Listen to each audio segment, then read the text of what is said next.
a more aggressive carry style champion come out from him. But if we look at the series against Weibo Gaming, he mostly played for his team role. I think it was a Cassante, Galio, Gragas, and then Gnar. So like Gnar is probably the most quote unquote carry oriented lane counter pick situation that you could have gotten for yourself, but still you have some team utility once you're a Mega Gnar, right?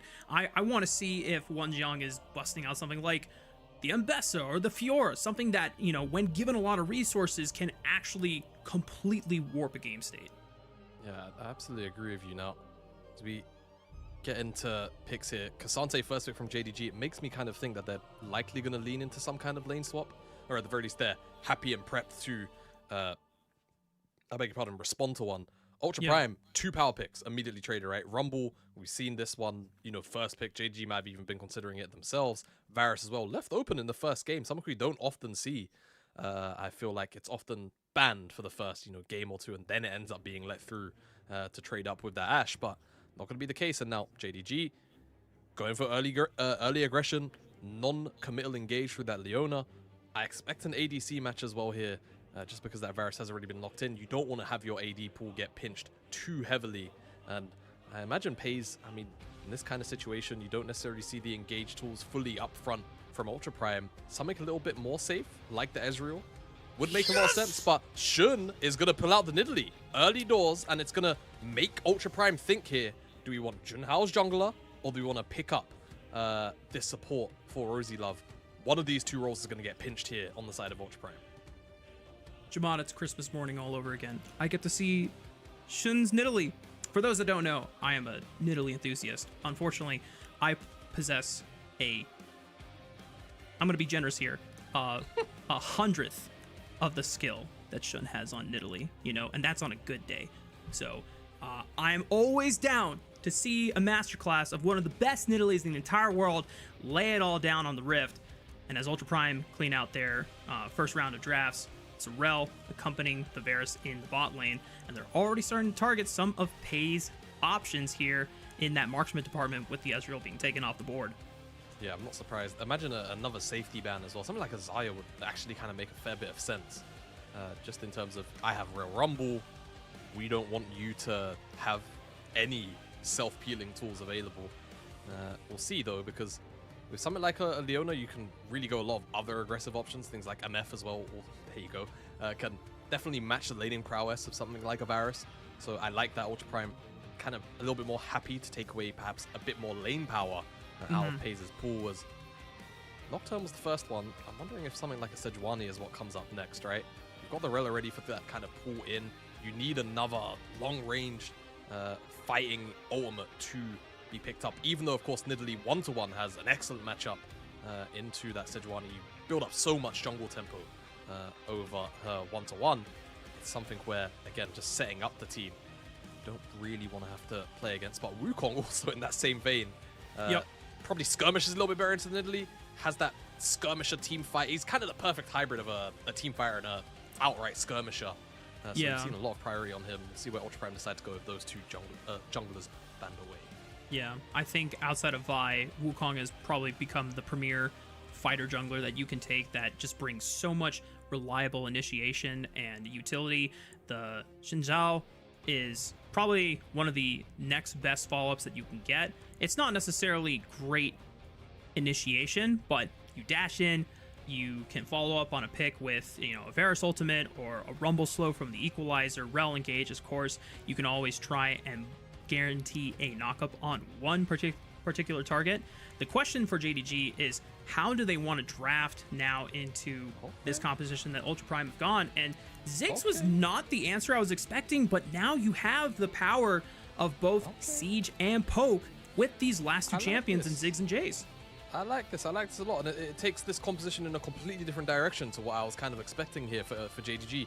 It puts it into a much more poke-orientated composition where you've got a lot of, strong disengage and peeling tools, right? Because Cassante existing with Pathmaker, that W is a ridiculous tool to stop stopping divers to getting on top of your carries. You've got wave clear out of Paze. I'm expecting Paze will be piloting the Ziggs. Once Paze hits level 5 and he gets Lost Chapter, Missing can just leave him alone, right? And if you end up in these lane swap situations, Ziggs, still kind of fine for those, right? If he's able to hit tower in isolation, perfect. His dives, he's got enough burst damage that he can supplement a dive, right? And between him, Nidalee, and Leona, they should be able to dive a rumble if that's the setup. And of course, mid game, that's where things get really tricky, because then it's like, well, if we don't displace Pays out of the mid lane, he gets to sit mid, wave clear constantly. You've got Jace on the side lane. Cassante is going to be unmovable into either this Aurora or the Rumble. It's a real hard time if you are this Ultra Prime side. So honestly, big curveball that I feel like now, if I'm Ultra Prime, I'm thinking, wow, okay, how do I accelerate myself into this game so I have as much agency as possible, as opposed to thinking I can go into this mid game with my Rumble rail composition. As long as I'm even, I feel pretty good about it, and I can try and just execute on team fights. Yeah, the fact that there's not a marksman in JDG's lineup normally would, give some concern, especially if there is a bunch of tanks on the opposite side of the map. However, Ultra Prime did not really draft that many tanks. It's just Rel in the support role, and if it's on a support economy, it's not really a front line that you're all that concerned with. If it snowballs, that's a completely different issue, and then there's other things to worry about in that instance. And the nice thing about having a Nidalee on your team, a lot of the times when you have such a strong AP jungler, you kind of want to stay away from drafting additional AP champions, but Nidalee is so situational in her damage. It's all reliant on hitting spears and trying to chunk people out if she decides to go like the Leandry's Horizon Focus trap build, so that you have some decent percentage HP poke. So having something like a Ziggs as supplementary and, real AP damage that's more consistent in these team fights is totally fine, since you're also pairing it with such strong poke from this Jace mid. Absolutely, Raafaa. That's what makes, again, this composition so much trickier for Ultra Prime to navigate into. Range of engage, very limited. It is very positional based when you're working with Rel. It's how close is Rel to the backline? Is she finding a flank? Does she have flash, right? All of these conditions have to be met to really enable these big combo combos. Now, lane swap going to be initiated here by Ultra Prime. JDG willingly sending Pays and missing bot, mind you. Everyone was kind of standing around the mid lane, waiting to get information off their level 1 wards. They will come down here, and they will match one Jiang. I think that's fine. One of the kind of early doors kind of developments of lane swaps was actually to start to put things like Rumble behind, right? I think it was one of the first things that teams started to pick up on as, hey, if we've got a carry in the top side, if we kind of happily opt into this lane swap setup, enemy top doesn't get to play the game, and it's why Cassante rose even higher in priority than he already was, unfortunately for many. But JDG very happy, I think, in this early lane assignment, as RosieLove leave Wake up here, his lonesome, and try to aid one Jiang on what is likely an impending dive eventually. Yeah. Now, I don't want to give ourselves false alarms. And more than likely, Scout taking grasp on this Jace is probably just for lane sustain. And I hopefully not indicative of a full tank Jace build, because if this is a full tank Jace, then you don't really have that much physical damage in the poke department. I don't know if I'm too concerned, and it won't be a problem. I mean, frankly, that's going to be a bit of poke as he face checks his bush. I don't think it matters what build he goes this game. I think if I'm JDG, yeah, because there's not, don't get me wrong, Junhao can eventually get very tanky, but there's not a dedicated outright tank on this Ultra Prime Durant, right? Rel's going to be on support economy. I don't think it's the worst thing in the world if Scout ends up going tank, and I also think that it makes him, to a point, significantly harder to kill for a majority of this lineup. Sure. Whilst maintaining a certain level of threat, which I feel like I'll let in all out, shouldn't if he's hitting spears. I think it's okay, but I definitely do believe AD Jace will probably be the correct call here between the two, but we'll see. Yeah. I've seen seen weirder rune choices and then supplementing builds off the back of that. Yeah. I mean, like, I wouldn't be surprised if this is just purely for lane sustain and things like, you know, I don't even think Jace was taking fleet in matchups beforehand, but, No, he wasn't. I mean, grass just seems to be an overall superior rune choice if you're trying to survive laning phase, and the fact that Resolve Tree has so many good It's got a lot. It's got a good lot of runes stuff. in it, right? So Boo me if you want. I play, or used to play a lot of Alawi, right? And Alawi obviously a fantastic grass user. I mean, it depends on who you ask, man, because that champion IQ checks people, people get mad about it, and that just kind of reveals their IQ. I mean, they're new. Champions Right? probably I mean, check. that's why they're getting mad, bro. Like, No, I know. Wako. oh, wait a minute. Forced Wako the forced to cleanse. pop the cleanse. I don't know if Ala overtook this 1v1, but he's got Shun waiting in the wings, and he baits it well enough so that they can finish off Wako for first blood. Yeah, and this wave is pretty damn big. Teleport is actually going to be used by Pays, so they're going to give Pays this big wave. Ala, all of your hard work, thank you, bro. I'll be taking that one. 07, brother man.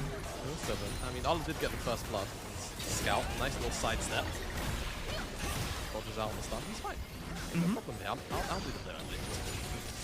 Now, hey man, I was not concerned at all. Missing was there in Scout's back pocket. If Scout dies there, something has gone horribly wrong. I'm just gonna keep it a Something stack. bad has happened. Mans went to the skies a little too deep there, but, you know, that was not the case. And now that they've got Missing aggressively pushing forward into the top quadrant jungle, there was possibilities of Shun looking for an invade and trying to track where Junhao was, but nothing will occur from there. We got a quick replay of the top side. Oh, I think actually one big point of note here is that Ala, I think he used Pathmaker on the Blight proc. He had 3 stacks of Blight on him. And I think if he Pathmakers any other bit of damage, he probably dies just up front. So, well played by him. I think he was just using it to get the gap closer and obviously the damage and stun, but the fact that it blocks out the Blight, extra bit of added bonus there. And you know, I just had a thought about your comment on going too deep in the sky. Yeah. If Jace dies, like, you know, obviously his Q and hammer form is to the skies, we need to just start saying Jace goes sky as an obvious reference to what it is. Oh man, well, Waco's well, about to go to the sky right now as I Faye think sends a Wako bomb just- up high in the sky. And my goodness, Wako is not having a great time. 1v1 from Saber, tries to erupt as he tries to trap Scout in between worlds. Junhao is there, tries to look for the flash, pairs it with the wind becomes lightning, but Scout flashes towards the safety of his teammates. JDG got Scout safe in hand. Scout did not go sky. He made it out of the play. Uh-oh. Missing. Does he have the flash? Yes, he does. Yes, he does. Yeah. Wako was on his way back to the top side. Would have died there. Well, this early lane swap situation is, I think, going about as expected for JDG here with the Zante and Rumble. I mean, not too far behind directly against Ala, but you imagine if this was, you know, 1v1 standard lanes, Rumble's got, what, 20 more CS? Ala's probably suffered a little bit more, so you're seeing the power of why lane swaps can be super oppressive for a carry pick like Rumble. And of course, that dive earlier on also set up Pays to pick up that kill and get that dive as well. So now they've transitioned him into the mid lane. Both these AD carry players going to be sat here now, probably on wave clear duty, but I know who I'll take for wave clear duty between a Varus and a Ziggs. And it is not the former. I'll tell you that for free. Yep. Especially since Wako is going the on-hit build, not the poke build, so a little less power in those piercing arrows to try and kill the wave as fast as possible. JDG are slowly accelerating this win condition of their composition, you know, especially when we get to the mid game where you start rotating Ziggs all around the map and getting turrets super low and then executing them. It's something that we really saw erupt as such a, I don't want to say a toxic playstyle, but just such an impressive playstyle in terms of structure demolition once Ziggs started being played effectively around multiple teams at the world stage. I can tell you he was very happy about that. Mr. Orcs casts over in the LCK. Hell yeah. I think the Ziggs guy. You know, I feel like a lot of casters are like a guy of a champion. you know, like Captain Flowers or Skarner guy. Yeah. You know, Shun is the Nidalee guy, despite that spear, I promise. That was a Raafaa spear, I'll tell you right now. That one hit my fridge, brother. Oh my goodness. Yeah. No one saw it, Shun, don't worry about it. You know, Namera's the Ari guy. We Ziggs is definitely his thing. And I think seeing him mold over every inefficiency of usage of Ziggs might have been one of my favorite things of tuning into the LCK every now and again. For now, though, Brother Dan. Shout out to Brother Dan. For now, though, Ziggs is not going to be involved in this dive unless he walks up and drops an ult on Saber's head, as I think 3 members are about to be on top of Saber's head right here. Yeah. Difficult dive. Saber's got to buy as much time as he can. Junhao is making his way on over. Saber has dodged out away from Shun and missing for now. One spear has only connected, but it's not enough as Shun now goes back in, tries to get that empowered takedown damage with the pounds, but Junhao has turned his attention on missing, and he's just left to the wolves. JDG did not execute on the play fast enough, and the Ultra Prime are there to punish. I don't even know if I can fault JDG for this. I think that was just good play from Saber. Point blank period. The ultimate and then the E back in to the ultimate at the last second before it fizzles to get the distance extender in terms of where everyone was from JDG approaching on that dive. Excellent stuff, and he's able to buy enough time for Junhao to show up, and missing pays for it with his life as Wanjiang also drops that equalizer from a fair distance. So good responsive play from Ultra Prime, but specifically from Saber, and JDG's play probably to set up for grubs goes a little awry, but as the dust settles from that play, they're still going to get these grubs, and it's going to be very likely 6 grubs over to a Ziggs and over to a team that's going to be very happy to side lane. Yep. And for JDG, when we talk about feats of strength, that is now 2 epic monster objectives that have been completed. A dragon is still up on the table, and Ultra Prime have not made any notion that they're going to be taking it anytime soon while JDG are taking these grubs. So very easily here, Jamada, we could have JDG pick up these feats of strength just by securing the dragon, or if they rotate a lot of their members, which they seem to be doing now, to make this dive happen and take out this first turret. Yep. And Wanjiang, no ultimate here. Well, missing, tries to go for the solar flare, but Wanjiang is able to dash away out of it thanks to a well-timed flash, and now Ultra Prime are just once again making fools out of JDG as they're just outplaying them in the top side of the map. This top tower is just not where JDG need to be, but also it's kind of where they need to be. This tower is so low. Actually, because Paze has to go and respond to the mid lane, doesn't want to give Wako the plates in response. They're not going to be able to get this tower right now. You know, that was a demolish proc from Scout and a W away from death. This tower dive, it's not that the execution's poor per se. I mean, okay, sure, the ultimate from missing is subpar, but again, Wanjiang's flash is just well timed. If he gets hit by that Zenith Blade, then he probably does die, right? Gets hit by the center of the Ziggs ult. But it's the Ignite from missing that draws tower aggro as he's trying to walk out. So unfortunate for him, but that's just how the play unfolds. And it's another good response from Ultra Prime on a dive. Yeah. And I think something important to remind people at home. This new season, turrets are way less forgiving when it comes to dives. The overall damage ramps up super fast. And I wonder, Jamada, if JDG are just not used to it yet. They're not used to how little time they effectively have on executing these dives, because I feel teams. Well, here's the thing, right? I think you eventually get used to it, right? The question is, are they used to it yet?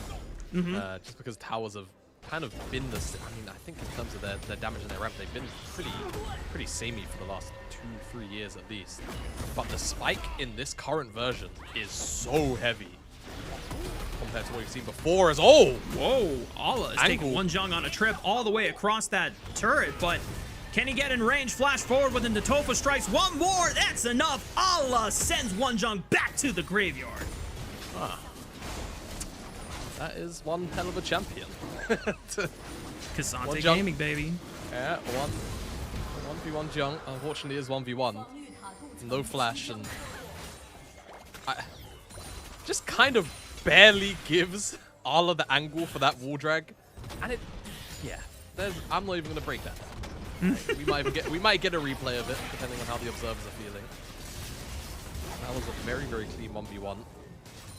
Where Ala's, of course, already got Spirit Visage as well, so very tanky and gets a lot of that additional healing back out of the all-out form, so it's so difficult to kill. And we will get the 1v1 replay, as it's all about the path maker connecting and then that slow rundown that K'Sante so often offers. Knock back, and then Ala just says, yeah, I could probably get the angle on this wall. And it's such a tight angle, right? So many K'Santes are never taking this ult.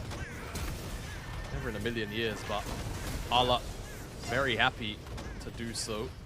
And we spoke about how, you know, this is kind of a tertiary matchup, right? In terms of narrative, in terms of, you know, the importance for the game. And top lane often falls under that, but yeah. Ala, under the context, very happy to take that 1v1, as Missing was very happy to take that cleanse off of Wako. Yep. I'll trade Solar Flare for cleanse off of a AD carry without any really mobility any day. Now Missing, however, might get punished here. Still has a flash. He's going to look for the thickest part of the wall. Gets out safely. That's his flash gone. And it doesn't look like he's running Hex Flash, so not a lot of mobility for other alternative options here. JDG still, I think they're still okay with the move and the trade they effectively made. Wako should be an easier target to land or nail down if they get any CC on top of him the next time and he doesn't flash a Solar Flare, or you just land a Zenith Blade and into the rest of Leona CC combo. So that's going to keep Wako on his toes. Yeah, it certainly will.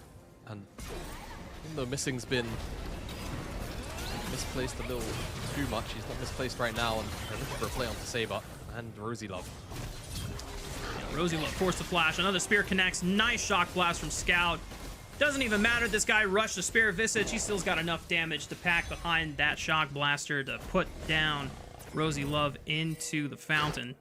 And Ultra Prime, slowly but surely, Jamada, they are losing grasp on control of this game. It's still just under a 3,000 gold lead for JDG, so the game is not completely over, but JDG are well in control as they're going to look for another engage onto Wako. We talked about it before. Solar Flare connects for the slow, and Scout tries to go all the way in. And thankfully, because he is tank, he's living for a while, but not long enough to get the lethality assassination down onto Wako. And Ultra Prime. Wait a minute! Kobe! Mega Infernal Bomb from Pace takes down 2. Is he me? Is that what's going on here? The 3? Yes, sir! From Pace. Double kill on that ultimate. Scout put in a lot of damn work. Pace capitalizes on that. And JDG get that tower as well. So, honestly, it's just excellent work from JDG, all in all. Utilizing the power of Ziggs to get the tower, but also, I wanted to bring up what was killing Ultra Prime in these last couple of sequences. All this mid-prio and the rotations, just not able to respond in kind 2 plays back-to-back, and then the game is just blown wide open. So much of it because how much damage Scout is oddly able to put out, as well as surviving, right? And then pays 3 net pen for this. Ooh. Woo! Yeah. That was CinemaLove right there. The fact that he was able to land the sweet spot on the Saber, which was the significantly healthier target, and Wako just needed to be within the outer ring to get knocked out of the stratosphere. As Scout forces One Jiang to pop the equalizer, as the rest of JDG are corralling around this bot tier 1 for the dive. RosieLove here to dissuade them, but Ala might join the party as well. Junhao now joins the fray. And this numbers being equalized by Ultra Prime means that JDG are no longer that interested in trying to continue the dive, but they will continue pressing for the minion wave. As Pays, all he had to do was just step up and knock out this turret with the satchel charge, and now the rest of JDG just gotta make sure that they are not overextending themselves, because Ultra Prime do have all numbers here and everyone's in position. They're turning right onto Missing, and he just might fall before Ala gets a chance to turn on to Junhao. He's already popped the Crescent Guard, and he's making his way out of this fight. Ala getting tangled up here. Mega Inferno Bomb gets a bit of damage right onto RosieLove, as Ala is now going all out, takes out the support. Saber cutting off Shun from the rest of the fight. Pace trying to contribute whatever he can, but he's running out of mana, so this guy's got no more bombs to supply in this firefight. Shun still trying to look for the spears. The Scout sends it to the skies, looking for One Jiang. A spear from Shun Shun nails the needle in the haystack, finding one Jiang in the middle of that Got another. As now Shun is looking for another one, goes back in for the pounds. Junhao forced to flash away, Saber flashing on the left side, but it's still not enough. Shun finds Junhao before he falls to Wako on the backside, but pays with Kobe. He teleported back and he's got a full mana bar. He is the star of this first game from JDG. 5-0-2. This Ziggs is on a roll. On a roll. 502. 2,500 gold ahead of his lane opponent. Pays is here to play. Might not be on that traditional hyper carry that we would expect, but at the end of the day, he's putting in some serious work here. Yes, sir. Missing. Definitely a little bit of a trend so far this game. He's been on the brunt of a lot of engages, maybe perhaps places he shouldn't be, but hey, if it's going to result in a fight that your team wins, maybe it's all part of the plan, right? There's dies super early, but it does put Ultra Prime in a very conspicuous position where they're just eating poke. So much poke. Wako forced out by a spear and also the Mega Inferno Bomb. And even though Arla steps a little bit too far forward, he's able to flash away and reposition. And again, keeping Ultra Prime kind of just on a string, really. Scout and Shun then, backside of this fight, continue to just push now the rest of Ultra Prime into the two teleports coming back, and there's not really much they can do, Ultra Prime, other than try and commit to the fight to kill Shun and to kill Scout, and they only achieve one of those goals as Mr. Pays over the wall with the combo. We're out that replay, and you can see already JDG taking control of the top side of this jungle is missing. I think might have to use his flash. Yeah, I mean, JDG are 8,000 gold up into this fight, so if they can't pull this one off for Ultra Prime, I mean, this just might be done and dusted. And once again, missing does fall for the greater good of his team, as Pays is going to short hop over the wall, looking for RosieLove as he takes him out for a quick double kill. Now going to look for more as Ala is rounding up Junhao in this corridor. Nowhere else to run. Ala picks one up for himself, making himself 5-0 and 5. 4-0 and 5, my bad. JDG, this is pretty much a 10,000 gold lead at this point, with the final kill, full ace off the map from Ultra Prime. And JDG, I think it's safe to say this game is over. This game is certainly over. Don't see a world where Ultra Prime come back now. 10k gold lead. I think 3 minutes ago it was only about 3. So, says a lot about the state of this game. Base broke open. I think it's time to start talking about game 2. And perhaps saying that for Ultra Prime, fortunately, Ziggs is not available for the rest of the series. And frankly, you know what? We need to get a dial-in. You know, we mentioned Dorks earlier, we need to get a dial-in, right? He is an LCK rep. I want to know how he feels about Brother Pays coming over to China and doing a little bit of work here. First game of the split. As also, just keep your eye on Pays actually right now. Look at the bomb right here. Just onto Wako. Yes, sir. Knocked back by Scout, mind you. And then the satchel over the initially to actually interrupt RosieLove, but then he uses it as the vessel to chase him down. Really good stuff from Pays this game. And I think I know who's getting game number 1 MVP. And it's so fitting, considering that we had a lot of questions about this JDG roster, you know, about a lot of the individuals and, you know, the underperformance we saw in Demacia Cup. We kind of put a spotlight on Pays for a bit in our pre-shows, saying, hey man, you gotta lock the frick in. You know, you've got big shoes to fill, and you come from insanely high highs in your career so far with Gen G. We expect that you should be extremely dominant in this matchup, and he is delivering so far on the Ziggs, as the rest of JDG now trying to sneak this out of con, but Ultra Prime, they sniff something's up. They sniff something's up, but I mean, Pays a second ago did not have a death cap. So I think they need to be very, very worried about the amount of damage that little Yordle has. And if they get grouped up, that Mega Bomb is going to send him to Kingdom Come. Saber's already chunked out of the fight. Here comes Missing as he finds the Zenith Blade right onto Wako. And good night, as the marksman is still living to tell the tale before Shun sinks his fangs in and takes out the Archer. As Pays finds another one onto RosieLove, and the rest of Ultra Prime have just nowhere else to run. Junhao will use the Wind Becomes Lightning, but Shun just wants to end this jungler's life as he flashes into the Wolf Pit and takes him down once again. Saber also running out of areas to go, and JDG will completely set aside the Otacon and just run for the base as Jiang does make it out alive, but I don't know if he's going to be enough to save this base. That was old teleport. I think we would have just seen Missing take a very mystical journey across the map. That would be crazy. This base, this Nexus is not long for the world. And quick footnote before we see this Nexus die, as JDG are just farming KDA at this point. Had those kills. stats, JDG. You deserve it. Such a dominant Game 1 opener in this best of 5, where we have a lot of questions about how this JDG team is going to do, and they have a swift statement. We're here to play. Yeah, questions answered, really, isn't it? Questions answered. They are not here to mess around. Not against the small teams that they expect to not make a deep run. Came in, absolutely demolished them Game 1. I want to go back because there's not much analysis to be had in that game, to be frank, even for Ultra Prime. Lane swap sucked, and they got out-rotated because of the mid-prio once they actually put Ziggs and Varus mid. I'm not even going to try and make this like super broadcast, you know, long narrative. No.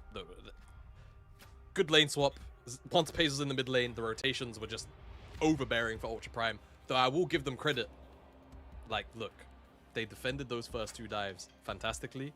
Yeah. After the fact, though, it sucked. It was not a good time to be an Ultra Prime player. Tank Jace. Tank Jace was actually the option, right? I'll go back on my statement. I said that AD Jace would probably do a little bit more work. No, Tank Jace is stupid, man. That was the thing that was frustrating me as I saw these accelerated shock blasts come out, and I'm expecting it to just, you know, tickle Ultra Prime. Maybe just a little bit of a scratch. It was doing decent amount of damage, and I don't know if that's just because, you know, Jace in his current state can rock that kind of damage with just building take items, or the fact that Scout was just that far ahead as an individual. They've buffed Jace's base AD quite a few times over the last few years. I think this is also like it's a compounding issue of many different things, right? Jace is generally a pretty okay champ, right? Unless he's kind of very dependent on his items, right? If his items are weak, Jace is weak. But also, they've tried the balance team many times to try and push Jace away from tier builds over the years, and you know he's always kind of landed back on them because tier is just kind of good on his. He wants to spam abilities. He wants to spam abilities. Now we have a situation where we've got a tier item that gives him a shield on 2 of his most easily used abilities, as well as survivability, and of course the Unending Despair build combo that we started to see prop up as players kind of understand how tank items can be utilized. I'm glad that we're making progress as a community. Yeah, it's a concoction for a bit of a nightmare. And again, like with many things, I don't envy the balance team with this issue that they've got to fix, because yeah, Tank Jace is definitely something I don't expect to stick around for too long. Yeah, I mean, if we look at the history of certain champion fighters, whether they're assassins or bruisers or supposedly champions that deal a high amount of damage, at some point or another, there was some tank build that they were able to abuse. You think back to like Iceborne Gauntlet, Echo, and Grasp of the Undying, right? Or even with Fizz. It's a never-ending cycle. But as you can see, after the 2 turret dives on the top side of the map, you know, just restating what you said earlier, Jamada, JDG just had this one in the bag. Again, because of the way that the draft was lined up, I think that if Ultra Prime don't get a good lane swap setup, this game just sucks, right? And I think that even though they tried to, you know, kind of negate a lot of the potential losses for Jung up in the top side, and then subsequently, you know, match the lane assignments, again, being second to every rotation is just always going to put you on the back foot. And I think JDG were so happy to pretty much just eat them up every single time. And mind you, this game was not super clean from JDG, I think, right? When you kind of consider the context, missing quite a few times, caught out, you know, made plays a lot harder for JDG to execute than they perhaps had to be. And again, the responses were pretty tenable from Ultra Prime. But again, there was just no opportunity to take a 5v5 on equal footing, right? We didn't even see an objective contest that game. Think about that for a second. That's how one-sided that game was. If RosieLove isn't in a position to set up for the wombo, then there's no real world where Ultra Prime get to team fight appropriately this game. I would love a stat if that is the first game we've seen in LPL that did not have a dead Otacon by the end of the game. Ah, good shout. Very, very good shout. You know, I can't recall the last time that Otacon just didn't die. This is something for the stats team that we totally have. That's not our job. Yeah, you know, it's gonna be the funniest thing. I do miss being on the NC for that thing, because you would ask for a stat, like verbally, but do it accidentally, and then you would just hear it in your ears. Shout out Odea from the NC stats team. Shout out Leo from the NA stats team. True. Yeah, the stats people are awesome. I mean, people Stats behind people the are scenes that you underrated. guys don't get to ever see or hear about are awesome. Anywho's, I would love to know if that is the case, if that is the first Otacon to not die. But that just goes again to prove just how stompy that game was. Don't even need the buff to end the game. Yeah. Well, this might be an awkward time to reveal that I did predict JDG to win, but I said 3-1, as in I had faith that Ultra Prime would win at least one game.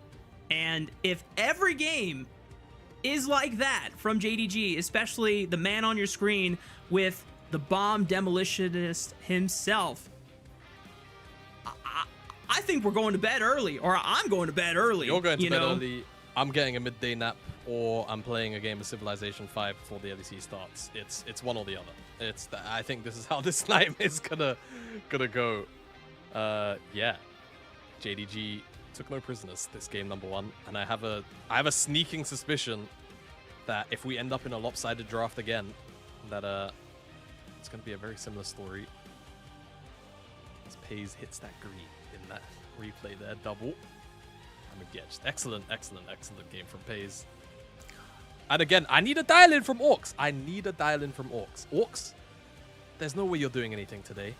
Someone clip it. Tweet this at him.